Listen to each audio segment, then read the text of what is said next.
코로나19로 비대면 산업이 가속화되면서 우리 일상도 빠르게 달라지고 있습니다.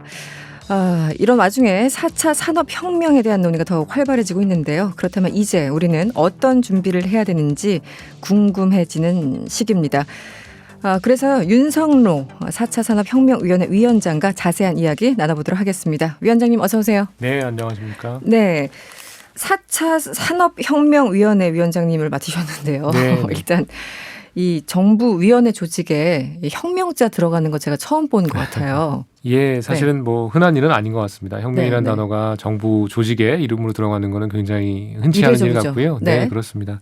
근데 사실은 이제 4차 산업혁명이라고 하는 용어가 이제 있어서 그 용어를 차용하다 보니까 이제 그대로. 위원회 이름에 네, 네. 그렇습니다. 네. 알겠습니다. 중책을 맡으신 걸로 알고 있는데요. 네. 네. 이 4차 산업혁명이라는 단어는 정말 많이 쓰이고 뭐 신문이나 언론에서 늘 나오는데 사실 4차 산업혁명이 뭐냐라고 질문을 하면은 명확하게 답변을 주실 분들이 사실 많지는 않을 것 같아요. 네. 이 자리를 빌어서 위원장님께서 아주 쉽게 좀 설명을 해 주시면 어떻습니까? 네, 일단 4차니까 그 이전에 이제 1차, 2차, 3차가 있었겠죠. 네. 그래서 1차는 뭐냐면 이제 증기기관 네네. 기반의 이제 기관차나 네. 증기 자동차 이런 것들 기반의 기계화 혁명이었다고 보시면 되고요. 그리고 2차 산업혁명은 전기 에너지 기반의 대량 생산 혁명. 3차 산업혁명은 뭐 최근까지도 이제 네네. 이어지고 있는데 컴퓨터나 인터넷 기반의 어떤 혁명이고요. 네. 4차 산업혁명은 이제 제2의 정보화 혁명이라고도 불리고 초지능, 초연결성, 뭐 인공지능, 빅데이터 네트워크 이런 거에 기반한 이제 제2의 정보화 혁명이다 이렇게 생각하시면 될 것 같습니다. 네. 일단 뭐 정보와 초지능, 초연결 이렇게 말씀하셨는데 사실 이제 우리 데이터 얘기를 참 많이 하잖아요. 네네. 4차 산업혁명 하면은 뭔가 그 재료가 되는 것이 데이터가 있는 맞습니다. 것 같고 네. 이 데이터가 얼마나 중요한 건지 사실은 어떤 의미를 갖고 있는 건지도 좀 설명을 해 주시죠. 네. 사실 인공지능 기술이 좀 됐습니다. 1950년대부터 이제 비롯이 됐고 그럼 기존에 있었던 인공지능 기술은 어떠냐면 이제 데이터 기반이 아니고 어떤 그 규칙 기반입니다. 네네. 예를 들면 이 방의 온도가 23도보다 뭐 높으면 에어컨을 켜라 이런 간단한 규칙 기반의 인공지능들이 이제 대세를 이뤘었고요. 네. 근데 반면에 최근에 나오는 인공지능은 이제 데이터, 빅데이터 기반의 네. 어떤 지능을 구현하다 보니까 기존보다 훨씬 이제 잘 동작하게 되었습니다. 그래서 데이터라는 것이 이제 점점 중요해지고 있고 기존 산업에 비유하자면 이제 마치 원유와도 같은 네네. 그런 원자재 역할을 하게 되고요. 네, 그래서 그런 면에서 이제 데이터의 중요성은 매우 큽니다. 뭐 우리가 알고 있는 많은 회사들이 데이터 기반의 기업들로 변모하고 있고요. 네. 예를 들면 이제 뭐 전기차를 만드는 테슬라라는 회사 잘 네네. 아실 텐데 차량 제조사를 넘어서서 이제 어떤 그 고객의 데이터나 아니면 차량의 데이터나 환경의 데이터 이런 걸 데이터 기반으로 한 플랫폼 기업으로 이제 거듭나고 있고요. 네. 그리고 뭐 최근에도 이제 다양한 데이터 기반의 서비스들이 있었는데 뭐 작년에 이제 코로나19 때문에 처음에 마스크가 좀 부족해서 많이 어려움을 겪으셨을 텐데 그때 조금 도움을 이제 받으셨던 앱 중에 뭐 마스크 알림이 이런 것들도 있었고 네, 네, 그렇죠. 예, 뭐 다양한 데이터 기반의 서비스들이 이제 나오고 있고 그만큼 데이터는 중요하고 앞으로도 계속 이제 그 중요성이 더해갈 것으로 생각을 합니다. 뭐 일상생활 사실은 우리가 의식하지 못하는 사이에 곳곳에 스며들어 와 있는 건 사실인 것 같은데요. 기본적으로 이제 위원장님이 계시는 이 4차 산업혁명위원회에서는 구체적으로 어떤 일을 하시는지 궁금합니다. 그 4차 산업혁명이 적용될 수 있는 분야는 굉장히 큽니다. 그러다 보니까 이제 정부 내 여러 부처들에서도 관련된 아젠다들의 조율이 필요한 경우가 있고요. 네. 즉 여러 부처에 걸려 있는 그런 일들이 많이 있을 수 있다는 말씀이고요. 그리고 민간에서도 이런 신기술로 인해서 기존 방식으로 사업을 하시는 그런 분들 그리고 새로운 기술에 기반해서 어떤 아이디어나 이런 걸 펼쳐나가시는 분들 간에 조금 뭐 이해가 상충될 수 있는 그런 부분이 있습니다. 그렇죠. 네네. 그래서 민간 사이의 어떤 그 이해관계 조절 이런 것도 좀 필요하고요. 그리고 사실은 더 중요하게는 정부하고 민간 사이에 역시 이제 서로 필요하거나 아니면 뭐 조정이 필요하거나 그런 일이 있습니다. 그래서 정부 내에 이제 어떤 조율 그리고 민간 간의 어떤 조율, 정부와 민간 사이의 소통을 돕는 그런 네, 역할이라고 보시면 되고요. 그래서 이제 민간 주도의 자문기구이고 여러 가지 사회적 갈등을 해소하고 뭐 부처의 한계를 뛰어넘고 그래서 결국은 이제 현실감 있는 정책으로 갈 수 있도록 많은 노력을 하고 있습니다. 특히 이제 올해부터는 데이터를 더 안전하고 더 잘 쓸 수 있도록 네. 하는 이제 국가 데이터 컨트롤 타워로서의 역할도 저희가 부여받아서 수행을 하고 있습니다. 그 이제 정부와 민간의 뭔가 이렇게 소통 창구처럼 뭔가 이 장치가 있으면 참 좋겠다는 생각이 네네. 드는데 네. 앞으로 우리 민간 기업의 미개방 핵심 데이터를 개방한다 이런 얘기를 들었습니다. 이거는 네, 어떤 맞습니다. 뜻인가요? 그 전부터 여러 가지 데이터를 공개해야 된다라고 이제 민간에서 의견을 주셨고요. 네, 실제로 좀 맞습니다. 네. 네. 그리고 실제로 이제 많은 데이터들이 개방이 되어 왔는데 좋은 데이터들이 많이 개방된 경우도 있었지만 그냥 개방해 달라고 하니까 형식적으로 개방이 되거나 별 의미 없는 것들이 그렇죠. 있었습니까? 네네. 네. 아니면 개방을 했는데 그게 뭐 PDF나 이렇게 이제 네네. 컴퓨터나 기계를 이용해서 분석하기 어려운 형태이거나 그런 경우도 이제 있었고요.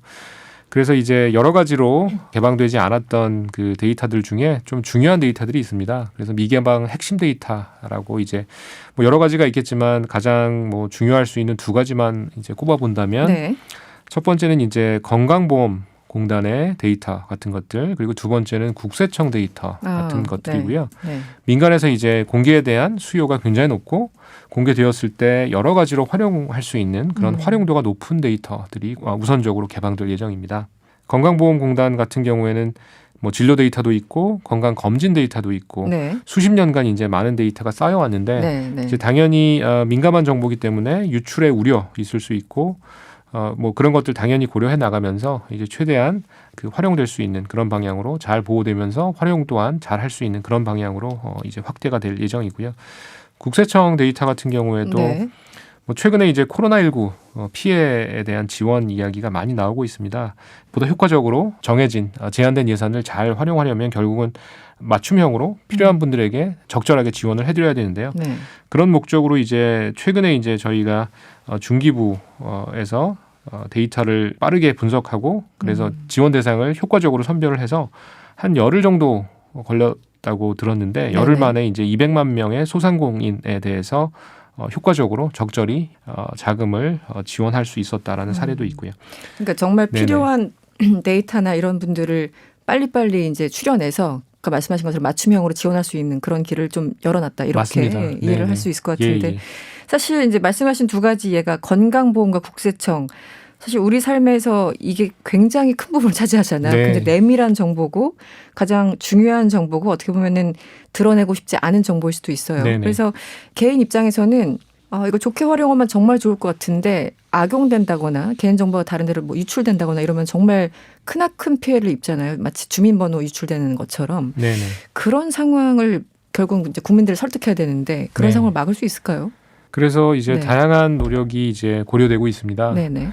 뭐 여러 가지가 있을 수 있겠지만 뭐 안전하게 데이터를 관리하는 그런 것들이 이제 최우선적으로 고려가 되고 있고요. 네. 그리고 식별 정보를 없앤 그런 이제 형태의 데이터들 공유가 될 수 있을 것이고요. 네. 뭐 건강이나 의료 관련된 데이터라고 하더라도 이게 누구의 데이터인지 그런 것을 삭제하고 그렇게 공유가 된다면 네. 이제 여러 가지 뭐 공익적인 연구 목적으로 활용이 될 수 있을 것이고요. 그리고 뭐 여러 가지 가명 정보를 이용한 정보 결합이라든지 아니면 앞으로 조금 뭐 더 발전이 되어야 될 그런 기술이지만 동형암호나 이런 그 첨단 기술들을 이용해서 정보를 효과적으로 보호하는 그런 노력도 되고 있고요. 그리고 당연히 정보가 노출되었을 때 기존보다 이제 훨씬 더 강한 그 후속 조치가 이루어질 수 있도록 그런 고려도 이제 이루어져야 될 것이고요. 네. 그 일례로 이제 건강보험을 말씀하셔서 이제 데이터가 어떻게 활용되는지 여러 가지 예가 있을 텐데 예를 들어 네네. 실손보험 뭐 자동 청구 예, 이런 거는 어떤 개념인가요? 네.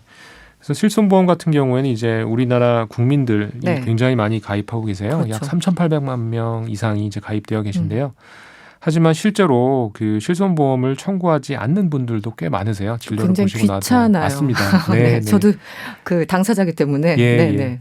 그래서 이제 기존의 진료를 보시고 그 다음에 관련된 증빙 서류를 문서로 종이로 받거나 뭐 팩스로 이제 맞습니다. 받거나 해서 네. 또 이제 보험회사에 제출해야 되는 그런 번거로움이 있는데 이미 이제 진료를 보는 의료기관에도 그 진료 정보나 아니면 여러 가지 관련된 정보들이 네.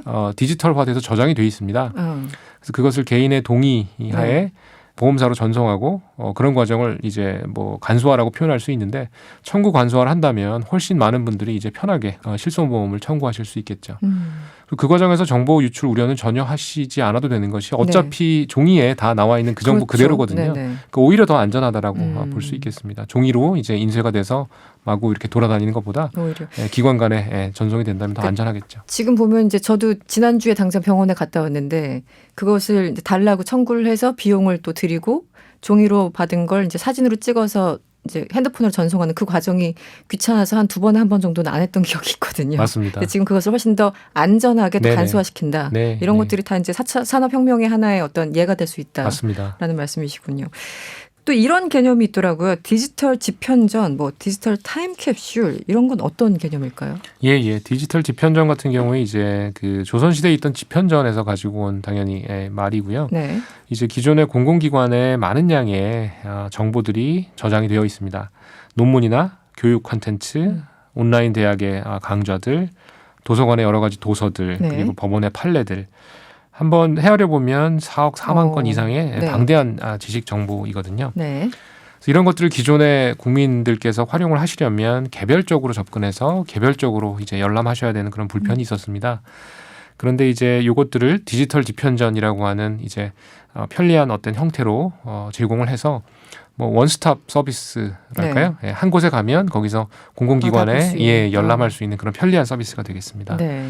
그리고 이제 코로나 타임캡슐 같은 경우에는 타임캡슐이라고 하면 보통 현재 우리가 갖고 있는 여러 가지들 뭐 노래가 될 수도 있고 영화가 될 수도 있고 아니면 본인이 아끼는 어떤 애장품이 될 수도 있고 그런 것들 모아가지고 안전한 캡슐 안에 넣어서 땅에 묻었다가 뭐 수십 년 후에 열어보고 뭐 이런 개념이고요. 네. 요거는 이제 최근에 이제 코로나로 인해서 많은 어려움을 겪고 있습니다. 그래서 코로나 직전, 그러니까 2019년, 네. 뭐 코로나가 한창 창궐 했던 2020년하고 아마도 2021년, 그리고 코로나가 종식이 이제 오래된다면 네. 2022년 이렇게 코로나 전후 그리고 코로나로 시달리던 그 시기에 중요한 데이터를 저희가 타임캡슐에 저장하듯이 그렇게 저장해 놓고 후에 이제 비슷한 재난이나 어려움이 온다면 그 타임캡슐을 개봉해서 네. 우리가 저장해놨던 그런 뭐 지혜랄까 뭐 이런 것들을 꺼내서 다시 한번 활용할 수 있는 그런 아이디어가 되겠습니다. 그건 뭐 10년 뒤가 될 수도 있고 50년 뒤가 될 수 있고 그런 건가요? 그렇죠. 아니면 더 빨리 될 수도 있고 그래서는 안 되겠지만 네네네. 이제 재난이 뭐 생각보다 경우. 빨리 온다면 그렇죠. 네. 마지막 질문 짧게 하나만 더 네네. 드릴게요. 사실 이제 4차 산업혁명이 도래하면은 저희 같은 이제 일반인들은 내 일자리는 또 얼마나 줄어드는 건가, 미래 일자리가 또 어떤 것들이 부상하고 어떤 것들이 없어지는가 굉장히 이제 체감이 되는 그런 부분이거든요. 일자리 문제는 어떻습니까? 예, 역시 좋은 질문이십니다. 언제나 고려돼야 할 그런 네네. 중요한 이슈이고요. 네. 이런 첨단 기술로 인해서 일자리가 영향을 받는 것은 이제 분명한 사실 같습니다. 양의 측면에서는 AI나 신기술이 나오면서 새로운 일자리가 창출될 수 있겠습니다. 네. 기존에 없던 자리들이 창출될 수 있고요. 물론 이제 이런 그 기술적인 진보가 기존의 이제 노동시장의 약자분들에게는 큰 충격으로 그렇죠. 다가올 수 있죠. 네. 그리고 이제 일자리의 질 측면에서도 뭐 부가가치가 높은 일자리들은 많아질 수 있고요. 그리고 이제 거기에 대한 보상도 확대가 될 수 있겠죠. 이제 반면에 숙련도나 기술 격차에 따라서 소득의 재분배가 일어날 수도 있어서 양질의 일자리가 무엇이냐라는 개념 자체가 변할 수 있고요. 네. 그래서 뭐 긍정적인 면 아주 많고요. AI나 첨단 기술의 발전으로 인해서 기존에 불편하거나 지저분하거나 위험하거나 하기 싫은 이런 일들을 자동으로 해줄 수 있다라는 긍정적인 면, 네. 그리고 전에 없던 새로운 일자리가 생길 수 있다는 긍정적인 면이 있고, 반면에 이제 이런 신기술의 도래로 인해서 영향을 받으시는 그런 네. 분들도 계시기 때문에 네. 반드시 같이 고려가 되어야 된다라고 생각을 합니다. 알겠습니다. 오늘은 시간이 다 돼서 인터뷰를 여기서 마무리하겠습니다. 지금까지 4차 산업혁명위원회 윤성로 위원장이었습니다. 오늘 말씀 고맙습니다. 네, 감사합니다.